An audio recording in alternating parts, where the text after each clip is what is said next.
মোর হাতের সাধারণ আমদানি বা মোর জামাইয়ের মেলায় পছন্দ। তো মোর বাড়ি হলো নওগাঁ জেলার ধামর থানাত মোর শরীরের বাড়ি, আর পত্নীতলা থানাত হলো মোর বাপের বাড়ি। তো মুই আজকে আগে পরিচয় দিয়ে নেছো, কারণ মোর ভাষা শুনে সবাই কয় যে মোর আবার বাড়ি কোটে।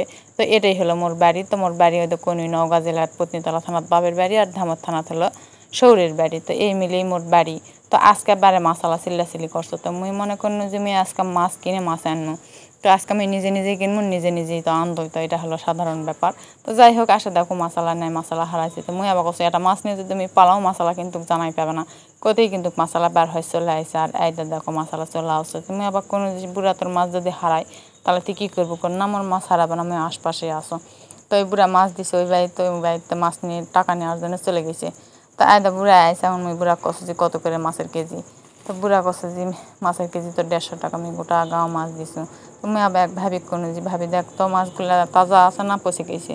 তো ভাবি আবার হাত দিয়ে নাড়ে নেড়ে দেখছো, তো মো চালা কাছো মাছ নেড়বো না, তাই এত সহজে মাছ যদি না নেওয়া পারো, তাহলে মাছটা নেড়ে হাতটা নষ্ট করে সাবান সাবান নষ্ট করবো। তুমি আগে ভাবি করে যে তুই দেখ, মুই তোর ভরসাতেই নেবো কিন্তু। তো ভাবি দেখে করলো যে না, মাছ ভালোই আছে। তখন মুই আবার এখন দামাদামি শুরু করে দিন যে কত করে নেবো তাই কো।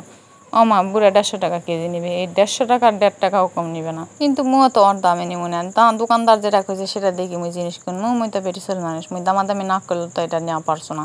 তো একদম কইছে 150 টাকা, এই 150 টাকা দিয়ে নিলে মুই আবার তো পরে মুই পস্তাতে পস্তাতে মরে যাবো যে হাই রে 150 টাকা কইছে, আর 150 টাকা দিয়ে নিয়ে নিছু। মুই আবার কোনো যে 120 টাকা দিবো, আমায় 120 টাকা দিমু, এই শুনে বুড়া তো টামটকলা নিয়ে পালাছে। কি আর করবো, বুড়াকে এত করে কোনো যে দিমুক 120 টাকা করে দিই। না, বুড়া কিছুতেই দিবে না। বুড়া কসম গোটা গাঁও বেশি, তুমি মিশা কথা কসম। আরে বাবা, মিশা কথার সাথে সাথ নাই, মুই নিবে চাইছি 20 টাকা করে, তুমি দিয়ে যা। কিন্তু না, দিবে না। তো না দিস, যা চলে যা। আয়দা মোর জামাই শেষে হাটতে মাছ নিয়ে চলে আসছে। তো বুড়া তোর মাছই মুখ নিবে, হ্যাঁ এটা কোনো কথা? আর এই মাছ মুই এখন আনবো খুব সাধারণভাবে, মুই মাছ আনবো। তো মুই মাছটা আনবার জন্য আগে কিন্তু না পেঁয়াজ মরিচ ভাজে নিনু, এটা আদা রসুন থেতলা করে দিছি। তো মুই আবার তরকারি বেশি মশলা খাও না। তো তরকারি কালার যখন ইনকে আনা পেঁয়াজের কালার আনা লাল লাল হবে, তখন তরকারি দিবেন, তখন তাহলে কিন্তু তরকারি স্বাদ হবে। তো মুই দিয়ে আবার লবণ হলুদ ঝাল আনা দিয়ে দিনু। তো পরে আনা গোটা জিরা ছাড়িয়ে দিছিনু, খালি আনা আদা রসুন থেতলা করে দিছু, আর এটা শুকনা ঝাল ভেঙে দিছু। এছাড়া মুই আর কোনো কিছু তরকারি দিব না, কোনো ফলমল মুই মশলা পিষে খাও না। তো পিসা মশলা আমার পছন্দ হয় না। তো দিয়ে দেয় তেলের মধ্যে আমি মাছটা খালি কষে কষে নিনু। দেশ রুচুরুত কেন করে পানি দাসো, দিয়ে দিয়ে আবার ভালো করে না উল্টে পাল্টে নিয়ে আসো।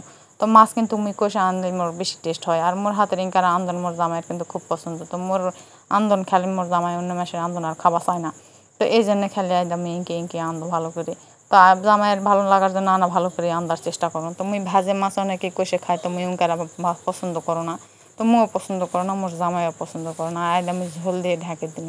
আর দেখো মোর তরকারিটা দেখো কত সুন্দর হয়েছে। তো অনেকে আবার এটা পছন্দ করে না, কিন্তু এটা আমার অনেক পছন্দ।